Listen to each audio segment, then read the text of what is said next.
Welcome to Tea Time with Creators. I'm your host, Evie. And I'm Jake. And this is a podcast made by creators for creators. So sit back, relax, and get ready for this week's guest. Basically, our first question is kind of like introduce yourself and kind of what got you into content creation and like your journey so far. And I guess like why do you love it? Like what kind of brings that spark for you? Okay, so I started last year in February. So I've been doing it for about a year, just over. And I initially started off like wanting to do those faceless marketing. Yeah. I think so many people start with that and then they're like, oh, actually. So it started with that. And then I was like, I found out about UGC and I was, oh, that's quite interesting actually. And when I was growing up, I always thought, oh, I'd love to have a YouTube channel. I'd love to be like an influencer or whatever, but it's just not my personality, I don't think, to do that. In general, I'm quite shy. So I felt like I could never step out of my comfort zone to do it. So even when I did start UGC, I started with like filming the back of my head and stuff like that. Didn't really show myself. And then I was like, doing more and more research. And then I kept reading, it's good to show your face. It's good to do voiceovers. And I kind of just built up the courage to do it. So I slowly each video, I was like slowly getting better with it. I mean, I'm still learning now. Even sometimes I get a bit like cringe. I cringe at myself sometimes. Yeah. I feel like that's like a part of the journey. Yeah. I feel like you're never, ever going to stop cringing at yourself because it's yourself. Yeah, that's true. Yeah. So yeah, I started it when I was at university, but I started just as I was finishing my third year. So I was so busy with uni and I couldn't really focus on it that much. So when I finished university, I had like from May until September, I had like a long period where I was only working just like a part-time job. So I had a lot more free time. And yeah, I kind of just slowly started building it up from there. And then ever since, I mean, I work a full-time job now, and I do it on the side. So it's a bit difficult to balance, but yeah, I enjoy it because, there's so many nice people like you guys. And I've literally met so many lovely people. And I don't know, like I learned so much. You're always learning from each other as well. I feel like it's quite like a useful community. And I also enjoy it because I don't know, I get to feel a bit more creative with things, and I've learned from mistakes, I've learned from different experiences, and it's fun. And I feel like you're always learning. Yeah. It is definitely a fun learning experience, like you said. I guess that's the best way to put it, really. Like as much as like I guess we go into with whatever outcome we kind of desire, you're always just kind of learning. I guess that's just like the principle of life anyway. But it makes it fun. But that's funny that you said that about the faceless account. I 100% agree with that. I feel like everyone kind of starts with, I want to be a YouTuber, and then they're scared, and then they go, let me do like faceless work. And then I think that was the same thing with us when we first like started doing UGC. We were kind of like, oh, do we have to put out? Because I think we kind of came in it through the skincare community. Yeah. So we were seeing all the videos without like showing your face and stuff. So we just kind of like was doing it and just showing the products. And then it was just kind of like, oh yeah, I guess you meant to like kind of show who you are and like get like your face involved in the videos. Yeah, because then when you hear about you can make money, it's like, ooh, if I show more of myself, I might be able to make some money. Yeah, exactly. No one's going to pay for this. Yeah. So true. So true.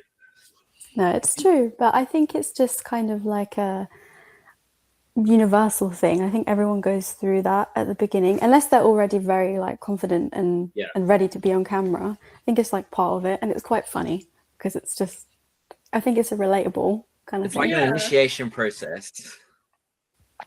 What do you? So you were saying how you kind of work full time while doing it on the side. Is it something that you want to kind of eventually transition into like a full time job, or are you enjoy like that other extra aspect of whatever you do as your job? I think I would love to do it full time. I do love my job. Like I enjoy my job, and it's kind of like part of me feels like I would feel bad if I left. I know, I feel like I'm a little bit I feel guilty about leaving my job or something. but at the same time, I would love to do it full time. And I mean, I just moved house as well. So for the last like 2-3 weeks, I've been very like off of everything. Yeah. Like even my social media, I haven't really been on it because I'm just kind of so busy with everything else. So once I kind of, I guess, settle in the house, I feel like I'll be ready to put a bit more brain power into it because I haven't got any at the moment. Get that But yeah, I momentum. would love to do it full time. I think that's, I was just say, get that momentum going again. Yeah, exactly. I think that's what kind of makes UGC cool in a way, is that it's kind of like this extra hobby that you can do for people who maybe like really do enjoy their job, or, you know, have gone to university or studied and want to have an extra, like an actual career in whatever field. But then you can kind of have like this side hobby where, you know, like you can still build different endeavors and, you know, work with different brands that you like. And it doesn't have to necessarily completely take over your life. I think it's definitely something that's like, I feel like online a lot, you see people just going, oh yeah, you know, everyone's dream kind of, you know, you don't want to work a 9 to 5, you want to kind of do content creation full time. But I think something that's like super underrated is that aspect of it that's not really like talked about a lot. So it's interesting to hear, like, you know, from, you know, your perspective of someone who does enjoy their job and would like to do it full time, but at the same time, you enjoy like that little side hobby that I guess it provides. Yeah, I think it's also, I mean, people who do it full time, like it's a lot of work. Even just to do it on the side, it's a lot of work. But I think there's that aspect of whenever you're doing something like that full time, you might not have every month the same. It's not always going to be stable. And I guess when you work a full-time job or any other job, you know that that is set. You're going to always be paid that money. You're always going to work those hours. I think it's quite a comfortable feeling. If I ever got to a point where like it was so much that I was earning so much from UGC that I knew I could quit my job and I knew it was going to be consistent, then yeah. But I wouldn't want to like give up my job at the moment because it's not consistent enough for me, at least.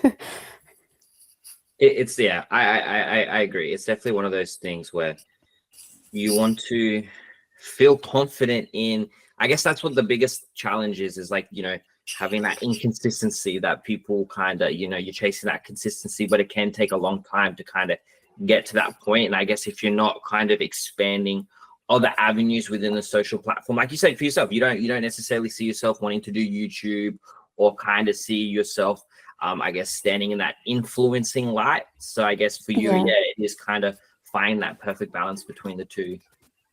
Yeah. So I think I would like to kind of just go into those like fun icebreaker challenge questions now, because I guess like the whole point is we kind of want to focus on. Wait, no, it's not a complete mind where I was going with that. I think it was like I thought you guys lost connection. I was like, staring out there. I was like trying to find the answer out the window. I'm like, where did it go? Oh, my bad. Okay. Trying to explain like what the point of us asking. Yeah. That's just to give the context. Yeah, I guess. Well, I'm not sure what you're gonna say, but what I interpreted this as saying is like what we're doing with like this podcast is obviously talking to content creators about content creation, but we also want to hear more about you. If that makes sense? Yeah. So our first question is 3 people, dead or alive, you'd want to have dinner with. okay. Can it be family or does it have to be? It can be anyone. Yeah, anybody. People. Yeah, any 3 people. Okay. If I could pick any 3 people, I hate to be depressing, but I would pick 3 family members who have passed away, who are all close to me. Yeah. So my great grandma, my granddad, and my uncle. Because why wouldn't I? Yeah, I think that's wholesome. Answer. That's wholesome. Yeah. That's a wholesome answer. I'm gonna bring a tear to the audience listening. All right.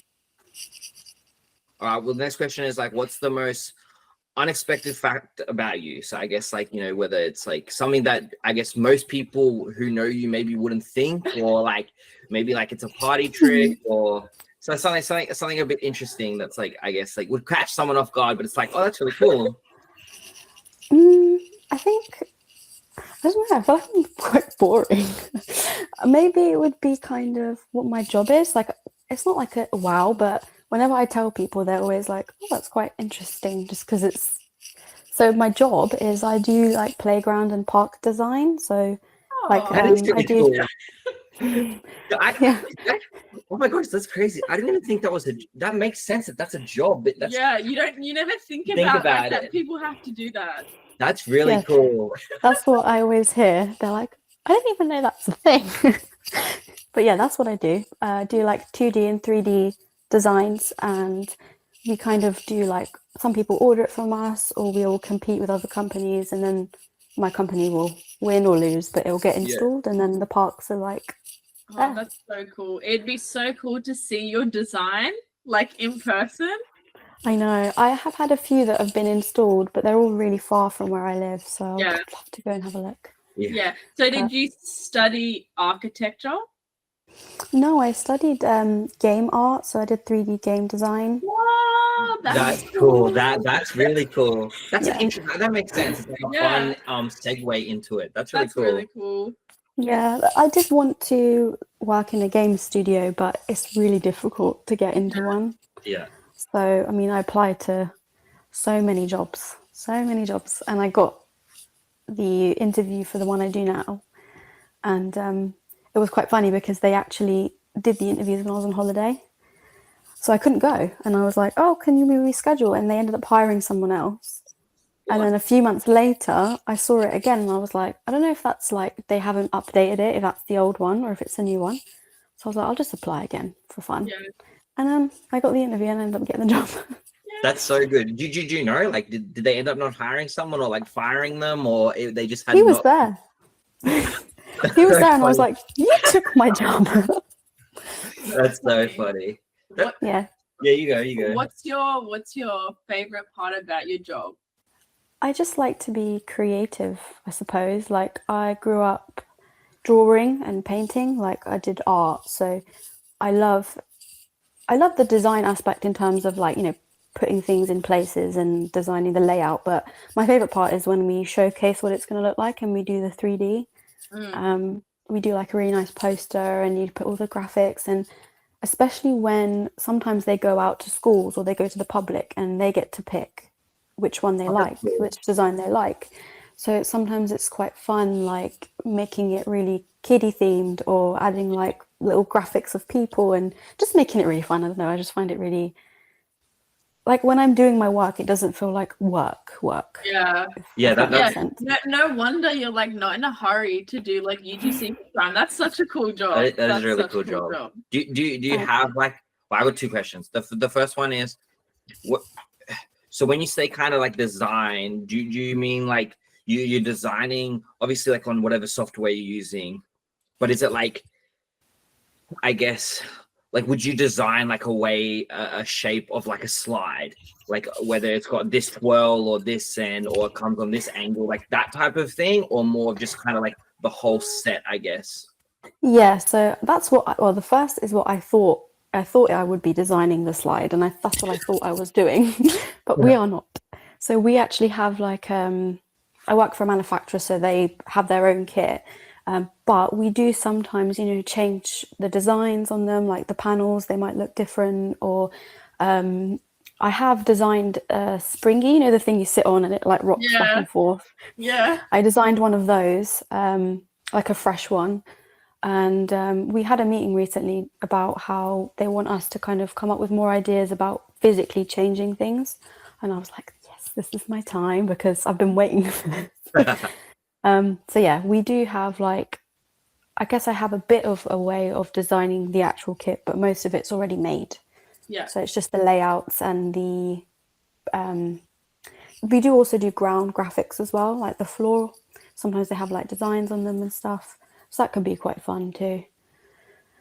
That's But, cool. yeah. It's definitely, I'm just like blown away. I can't believe this is actually a job. It's like, it's so funny. I 100%, I think that's like the best answer you could have gave, like literally the best answer. Yeah. My second question was, do you plan on eventually trying to like get into like a game studio or anything like that? Or you kind of like, is where you're working, can you move up, or are you wanting to eventually kind of go to a different field within it? I think It's kind of hard because my job is what my job role is. You can become a little step higher, but that's it. So it's not like a job I think I would do forever, definitely. I still think about working in game studios and everything, but I feel like I need to do more work for my portfolio, more work for my, like, just to practice to get better. But I have barely any time because I'm working and then I'm doing UGC, and then my work is an hour away. So I drive an hour and then an hour back and everything in between. I don't have like tons of free time. And if I have free time, usually I'm like, oh, I should be doing something for my UGC because otherwise I'm just wasting my time. So I don't really practice anymore. I still know how to do it. I just haven't really put time into learning a bit more, which would probably land me a job. Had you ever thought of like? I just think this stuff's really interesting. My cousin was like wanting to get into game design and stuff like that. So have you ever like before I guess you kind of found UGC and stuff, like did you ever think of like what type of games are you referring to, like, or because I guess what I'm trying to say is, had you ever thought of doing a startup, like just finding like jobs of someone who was wanting to create a game and kind of join a startup that way before finding UGC, or was it more just kind of you just wanted to kind of get in the field? I just kind of wanted to get into any game studio, really. Obviously not like ones that didn't align with my style. So I applied to work on the Avatars game with Ubisoft, I believe it was. I've applied for Playground Games. I don't know if you've heard of them. Or lots of different game studio. I can't name them all on top of my head. But I mean, I do environments. I have done characters as well, but my main thing is environments, and I really enjoy like medieval styles. So think like The Witcher or That's cool. anything like that. That's my favorite kind of style. So I did for my university like final project, I was like to myself, okay, you know what, I'm gonna give myself like different styles or like different time eras, and I'm gonna like make a room for each one, and then this is gonna help me pick what kind of style I really, really like, if that makes sense. And I did an Egyptian room, I did a Victorian living room, and then I did a medieval tavern. The medieval tavern one, I literally did it so fast because I loved it so much. Cool. So yeah, I really like enjoy games like that. So that's what I wanted. But I didn't really think about working with like a startup job. I think it was just, I went on LinkedIn or whatever, searched the job role and then applied. And most of them were just already game studios that were around. But a lot of them are really far as well from where I live because, I don't know, I don't know if you guys probably have never heard of it, but Bedford. I don't know if you've seen on the news recently about Universal Studios being in the UK. Maybe. I don't think so. Well, they're going to put a Universal Studios, but it's going to be in Bedford where I live, which is like so random because Bedford is just like, it's just such a random place. How far away is it from like, I guess like London, like the city? It's about an hour and a half-ish drive, maybe something like that, around an hour and a half. South, west, east, or North. Yeah. So is that an opportunity that you could go towards, like doing the Universal Studios, like you could apply for, or I guess not, because you're doing, like you said, you prefer like the game environments within games and things. Yeah, it's I mean, it's going to make a lot of jobs, but nothing probably that I would do. But it's good, I guess, for Bedford. But yeah, I just went on a. Yeah, okay. That's Very exciting. interesting. But you know what I mean. Yeah. That's So all right. we'll segue into the next question. So what's your most embarrassing content story? Like if you kind of have one that comes to mind? Oh my God. I'm trying to think. I mean, I haven't had anything like really embarrassing happen to me. I think, I don't remember the name because this is why, because I was saying it wrong. I was I was saying an ingredient, and I completely said the name wrong. And I was like, and it was like the top ingredient of this chocolate thing. And I was like, I said, I don't remember what it was called, but I was like, blah, blah, blah. And they replied to me saying, oh, this is how it's pronounced. And I was like, and it was like a talking head as well. And I was like, so now I'm going to have to basically refilm the whole thing because everything's going to look different. And then I can't just insert myself saying something else. It would just not work. That would be funny. That. And then, I haven't really had anything embarrassing, but I've had like weird stuff happen, weird things. But I think I've been lucky so far. Hopefully nothing happens to me now. I've said it. That I think, How did the brand like take that? I guess that's like a tricky situation. You hope like the brand doesn't get like too annoyed at you or angry. Like, I guess they just expect you to retake it. Yeah, I know. I was just like, I think the lady was like, oh, this is a great video, but just thought I'd point out that this name, you pronounced it wrong. It's pronounced, and she like phonetically spelled it out for me. I was like, okay, well, thanks. At least now I know. But it was like a weird name, so that's why I don't even remember what the name was. That's my worst story for now. I haven't even thought about that. I think we've been pretty lucky so far with our pronunciation. We haven't really had to do, I think we've like avoided, if there's a word that we don't have to say, we've just completely avoided saying it. Just write it on the screen. Yeah. It has this in it. I know, that's what I did for one of the skincare ones. Yeah. I was doing a voiceover and then I was like, nah, I can't pronounce any of these. So then I think I did. I just put all the ingredients like on the screen. I don't think, what would you say our most embarrassing content? I don't think we just like get caught out, like you get caught out with spelling mistakes. So we've like sent it the final thing in.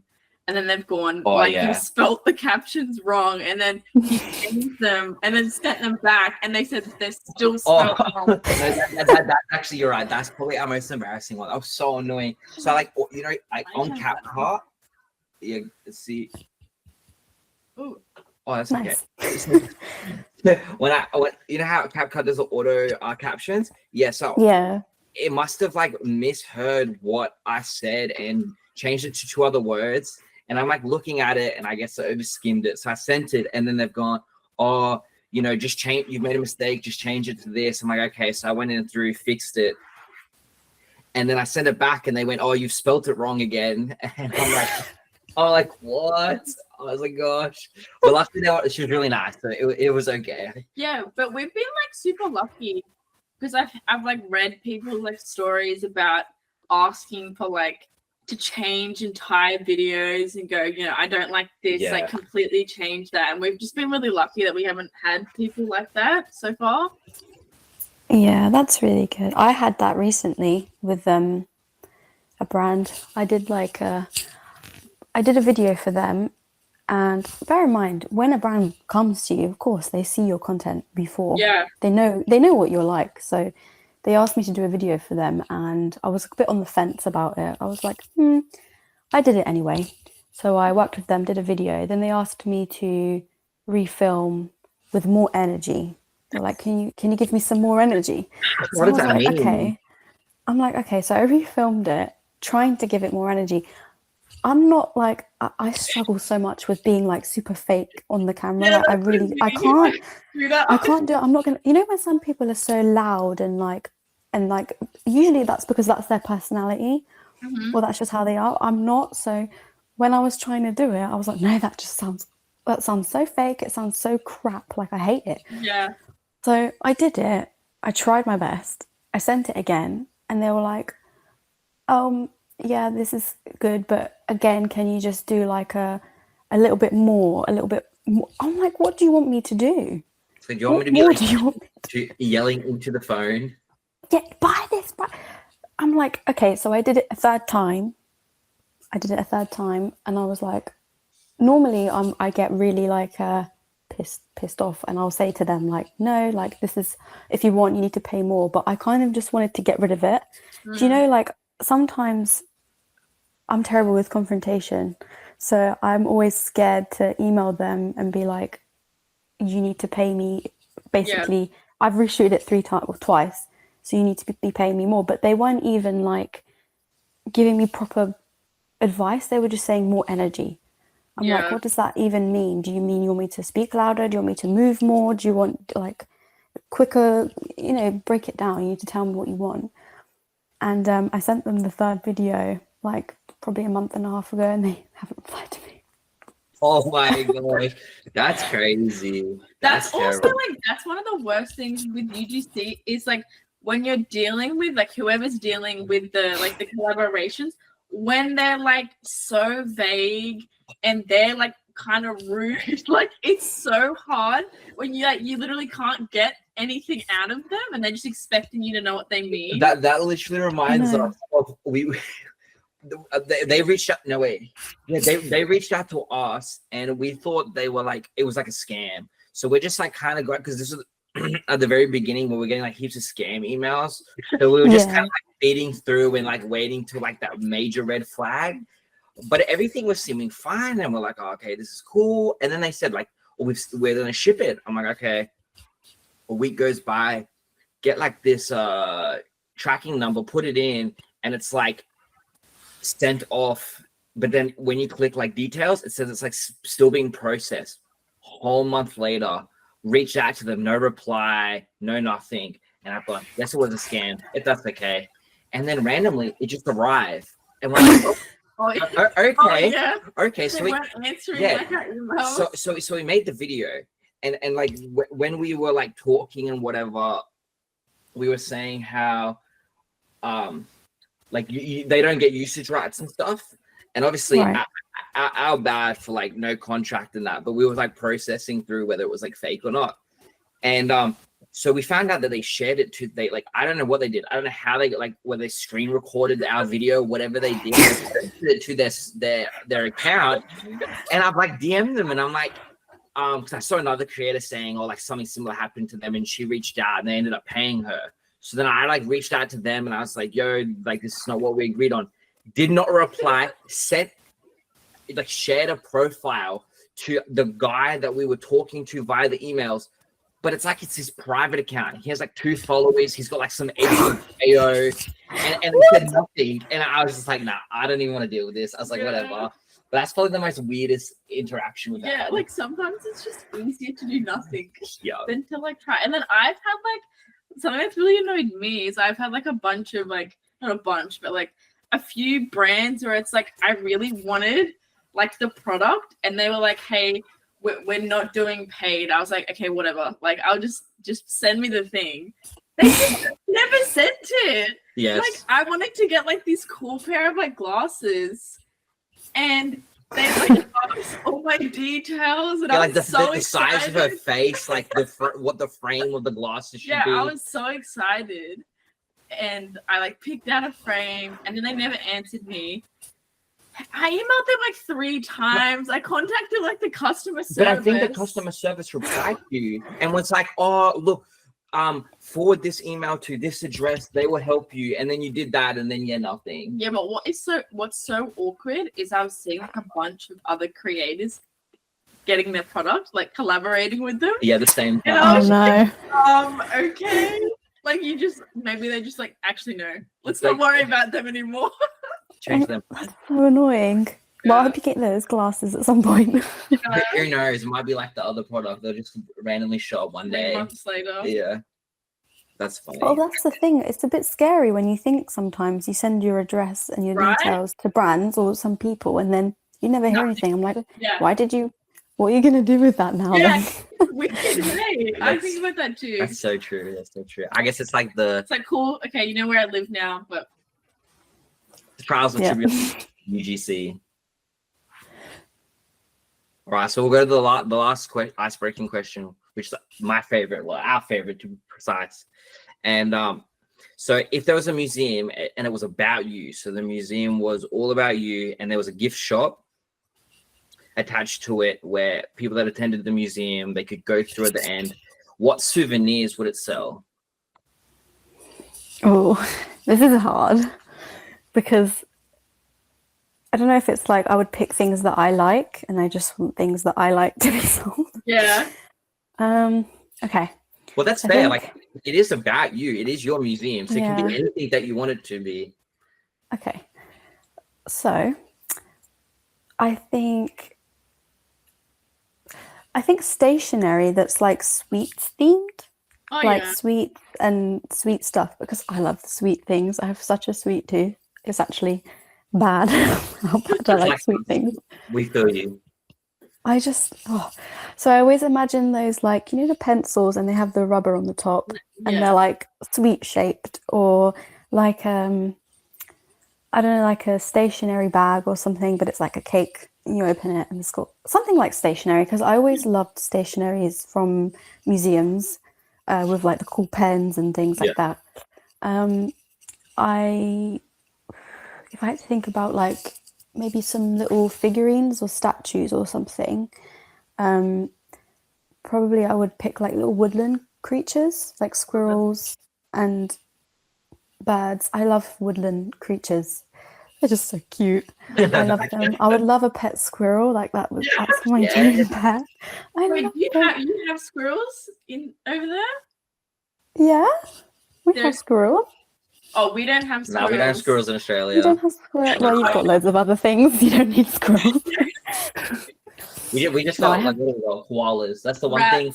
Yeah, but Australia is like the koalas. They have koalas. Yeah. I don't think that they're Koalas are sweet. Yeah, they are really cute as well. I'd love to hug one. They look so like huggable. What else? Is there anything else? I love grey.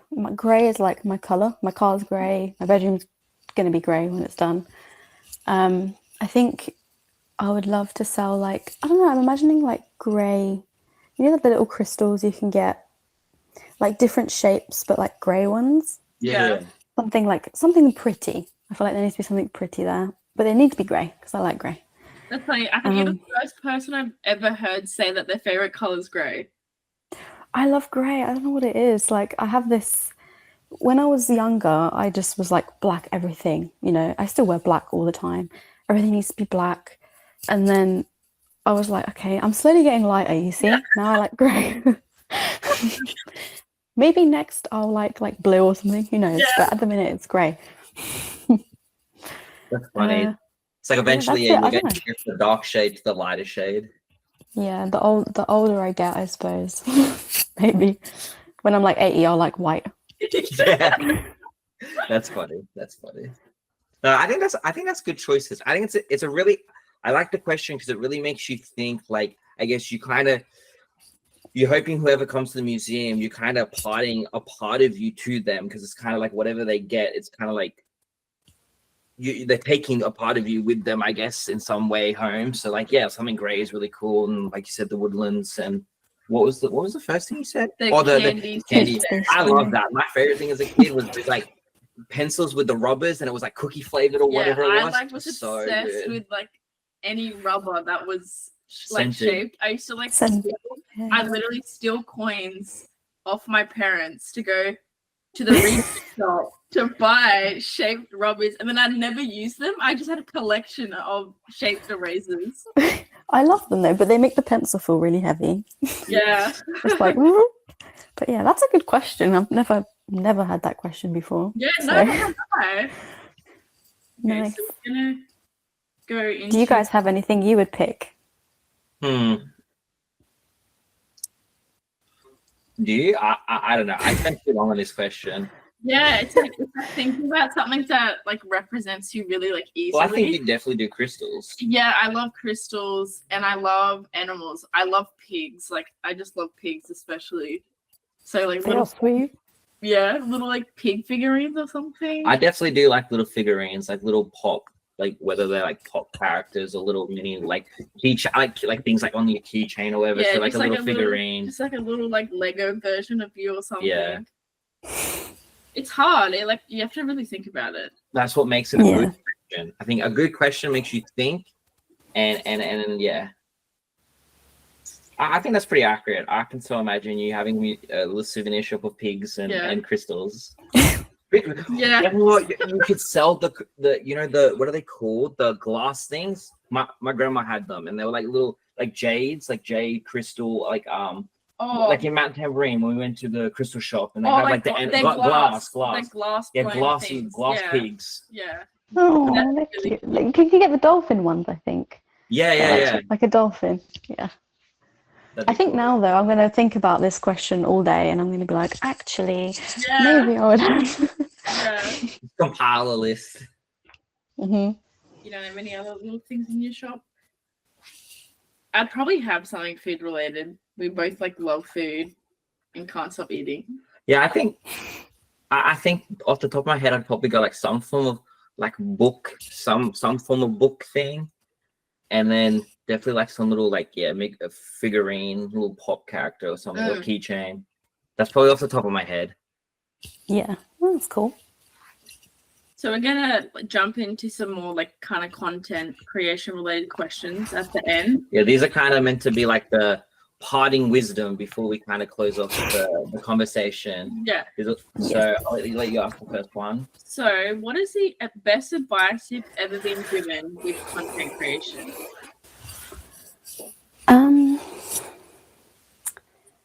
I think the best.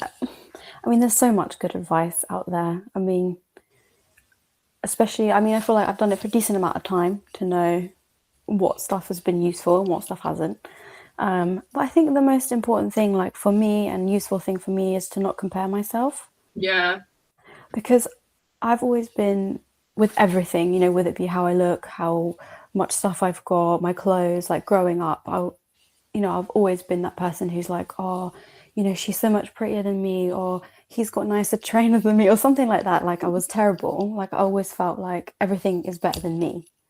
Yeah. And when I started, I was obviously like, oh, this person's making so much a month, and I want to be like that. And now I think it's a mixture of advice I've been given and also growing up a little bit, I suppose, like mentally. I'm older than I was last year, so Yeah. I think it's just kind of like using things as inspiration, and rather than comparing yourself, being like, oh, okay, how did she get there, or what did he do to make that collaboration work, or whatever, and kind of using that for yourself. And sometimes it does help that, like I say, I enjoy my job and stuff. If I probably really hated my job, I would be like, oh, I wish I could work full time, and I'd probably be slightly jealous of people who did, but I'm not right now. So yeah, definitely like not comparing. I think that's really important. That's some of the best advice I think people can take going. I think that's something we practice more.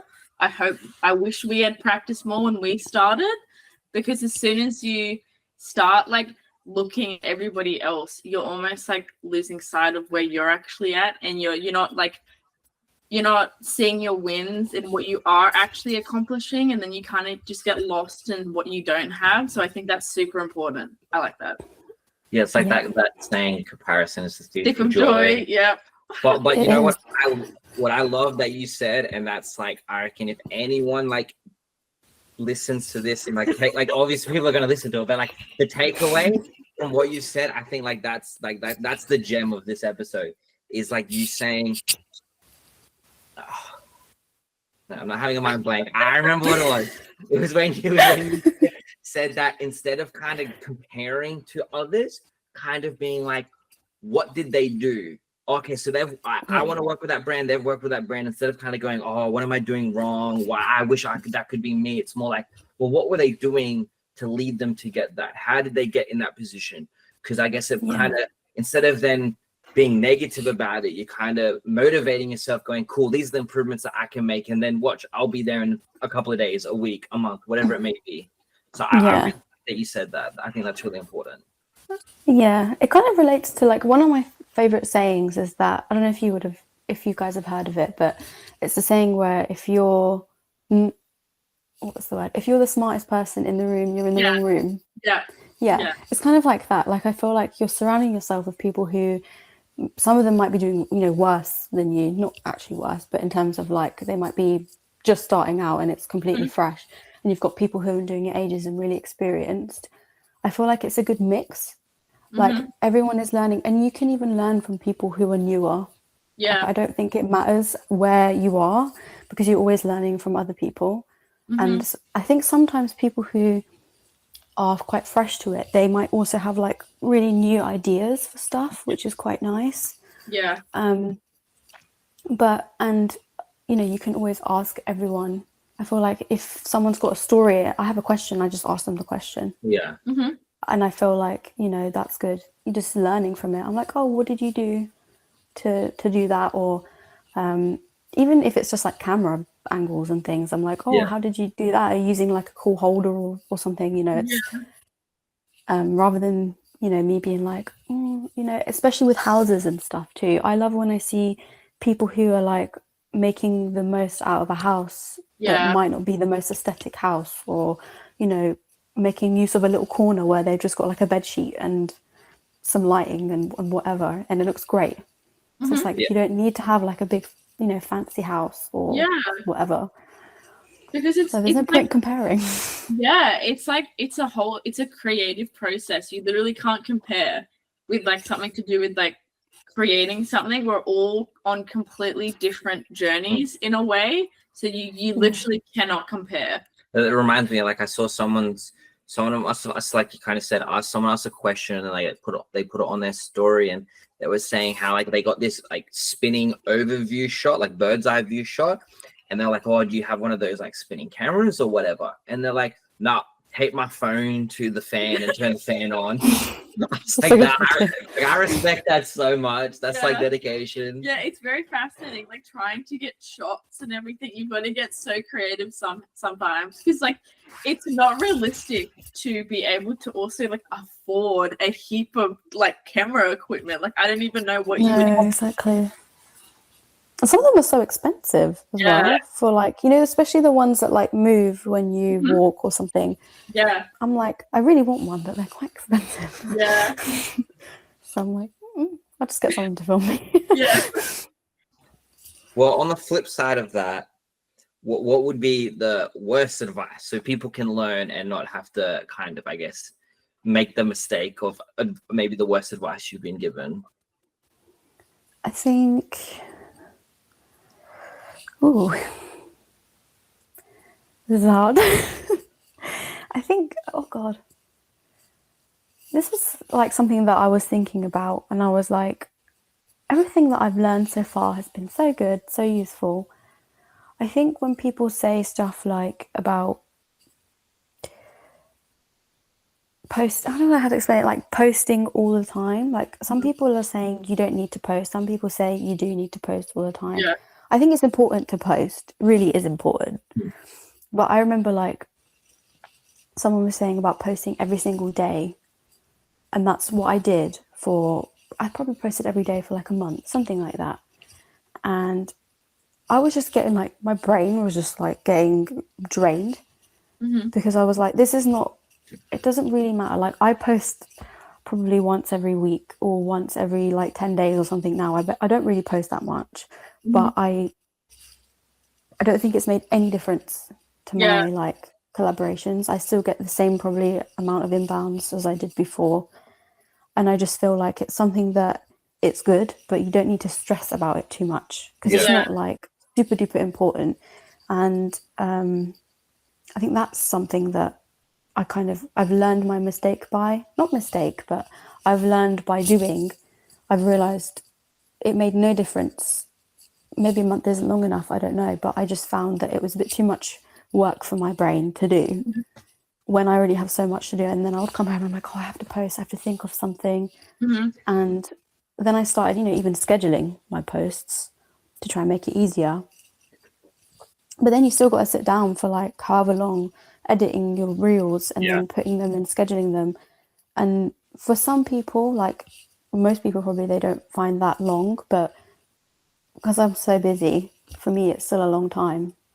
And I'm just like, I'd rather just post like maybe an example I've done last week and I'll just like post it and then I won't post for another 10 days. I don't have to think about it too much. Yeah. Yeah. I feel like, it's not like if someone wants to post all the time and they enjoy it, then that's fine, of course. But I don't know, I feel like it's just important to know that you don't have to post all the time. Yeah. I 100% agree with you. I think that I feel like there's different aspects to it. I think maybe if you're just starting, I think it's good to kind of get momentum to kind of like, even like, maybe even if you don't have to post every single day, but even if you like, supposedly, because apparently it's all got to do with the algorithm. So apparently I was watching a podcast with the CEO, and he was saying that the moment, so someone who like doesn't post for like, I think it was 6 months, he said, or maybe 3 months, maybe it was 3, and he said some amount of weeks, the algorithm, when you post again, the algorithm doesn't have enough data on your content that then it gets confused and doesn't know how to push you out. But what I was going to say was that I think a lot of people get confused between, I think, what their objective is. Like you said, you're posting every 10 days, you're still relevant within the algorithm, but then also it's not affecting your collaborations at all. And I think it just all depends on, I guess, what your intentions are. Like if you want to grow a following and that's what matters, then it's like, yeah, you have to post all the time. But like, to get collaborations, posting doesn't always mean you're going to land collaborations. So it is really just finding that balance for what you do. Because I know we did the same thing. When we first started for a couple of months, we tried to post every day, and we worked full time, and it just did not. Oh my gosh, I don't even. It was terrible. I don't remember, but I don't even think we got like a week of posting every day in a row. I don't recall ever doing that. No, I think you're right. We were just never like literally how hard we tried, both working and I'm at uni. It just could not work. It did not work at all. So I agree. I think there's too much information about people and when they should post, and it should just be like, just do what's best. When it suits you. Yeah, and what you can kind of, I guess, manage. Yeah, and like this isn't like advice, I guess, but my thing, the worst thing, actually, if I thought about it, there's heaps of things that I could think of that I've heard that are bad, but that it's easy. It's not easy. That's like the biggest misconception, and it's what catches so many people, is that UGC is easy. Like, I've never found it easy. Like, it is not easy. Not like, and it's so funny, like doing UGC, which has been like my first like side attempt at a side hustle. It's like completely changed the way I see like productivity, my daily like routine, and having to then realize that you have to put consistency, because like I basically, we've all been to school and like a workplace where everything's kind of structured out for you. But then when you're like literally trying to start like a business, you all of a sudden kind of see all the cracks in your own like poor time management and productivity and stuff like that. And I found that so hard. Like I struggled for months with that. And it's like I've only just finally, like after like a year, it's like my brain's caught up that I have to like consistently like be doing something. So yeah, it's not easy. That's my one piece of bad stuff I hear, is that it's easy. It's definitely not. What about you? It's hard. I'd say that I agree with both of what you said. I'd probably say either one of those, the posting and that, like, supposedly it's easy. But I think the easy thing is all just a marketing tool. And I think that goes for anything. That's just how you kind of get into it, whether it, because that's how everyone's just trying to find an easy way to do something. So you just kind of like, oh, UGC, it's easy. It's not influencing. Oh, drop shipping, it's easy. You don't have a warehouse. You're just selling a product online. Whatever it may be. I mean, it's like at the end of the day, it's just another job. And the only thing that's easy is doing nothing, but that's not going to get you paid.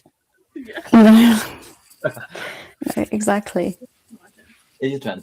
So last question is for the day. If you could change one thing about social media culture, what would it be and why? That's a heavy one. It's a heavy hitter. There's so much I would change.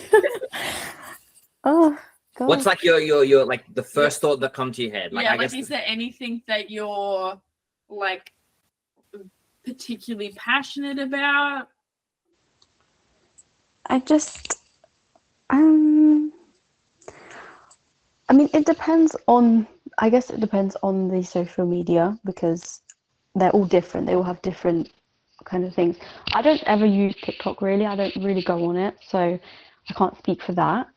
But I will say, like, I do find that there's so much hateful stuff on Mhm. social media, like comments and reels and everything, like just so much hateful things on there.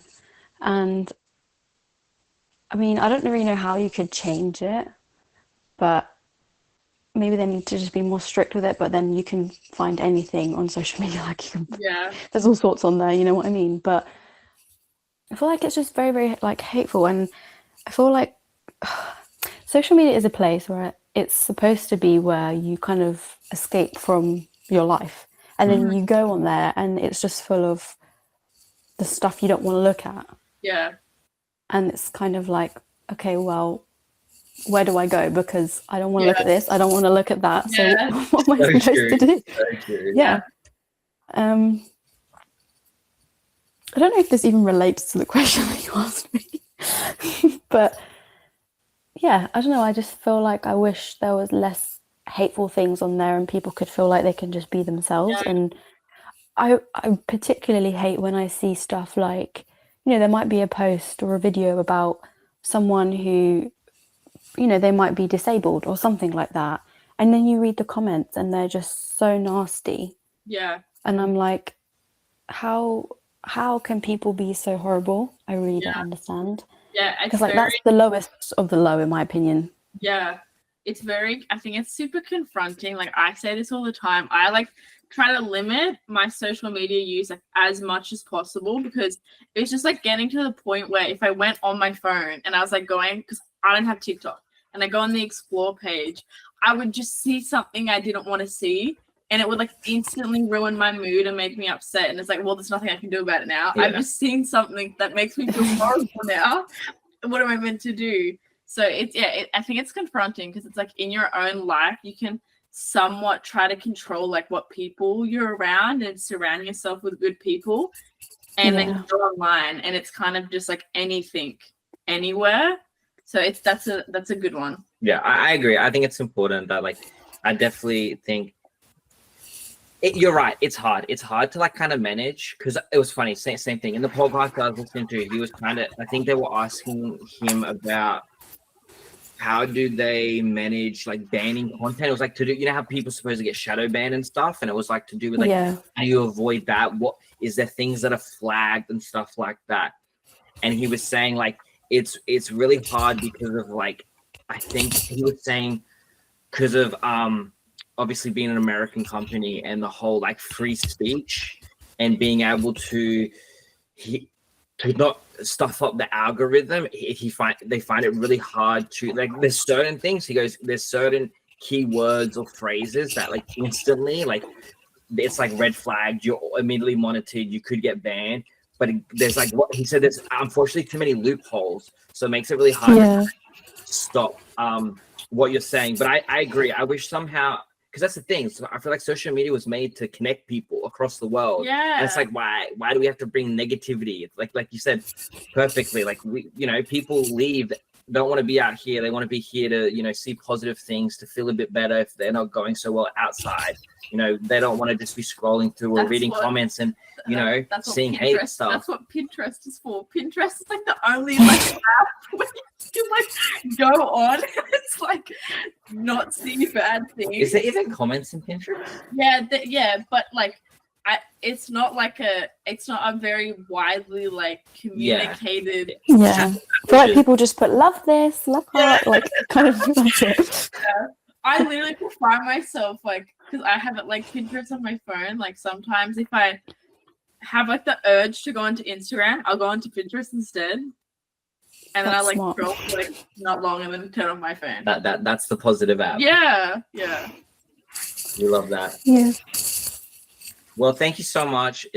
Thank you for joining us, and it's been a pleasure talking to you. It's been a pleasure getting to know you, and we're excited for the audience listening to know a bit more about you. Yeah. So again, thank you for your time, and it's been amazing. Thank you, guys. Thanks for inviting me on. It was really fun. I've never done anything like this before, so it was exciting. I have, but not in this regard. But this was definitely fun. We're excited to kind of keep going with this. Yeah, I actually thought that just in general, like when he first suggested doing like a podcast, I was like, oh no, like I just found it so hard to imagine myself like talking to people because I also am like quite shy, but it's been really fun. I really like it. Yeah, you guys are doing a really good job. I feel good, and I'm quite shy too. So you've done a good job making me feel like. Thank you so much. So It's like fascinating. It's like content creation. If you don't know, like, I don't know if you have any friends or, you know, relatives that are doing content creation, but it can be like hard because you don't really have, obviously we have each other to talk to about it. Yeah. But outside of that, we don't know anybody really that's doing it as well. So it's nice to know someone else is doing it. But I think that was kind of like the whole point of how we I guess like kind of coming up with the idea was that, you know, it can be kind of lonely. You know, I think we spend so much time in the content space, whatever platforms it is, that, you know, it feels like every second person's doing it. But then, you know, you go out to film in public and people are still looking at you. Yeah. So, yeah, you know, I feel like this is like a really great opportunity to just kind of like, you know, somewhat build a community, I guess, in some way, and just like, you know, I guess remind people that, you know, we're not alone, and, you know, we can have great chats, and also just kind of like, you know, I feel like social media, even when you're running a business, it's still somewhat of like a highlight reel. So I feel like this was just a fun way to kind of help people get to know the other creators like in a more, you know, personal way and in an engaging, fun way, I guess. yeah, it was fun. Thank you so much. Well, enjoy the rest of your day. Yeah. And You too. Well, it's night time for you, isn't it? Yeah. better get ready Enjoy for your night. another Yes. early shift again in the morning. Yes. The pleasures. Good luck. Thank you. Well, have a good rest of the day. Thank you. Thank you. Thanks, you too. Bye. Bye.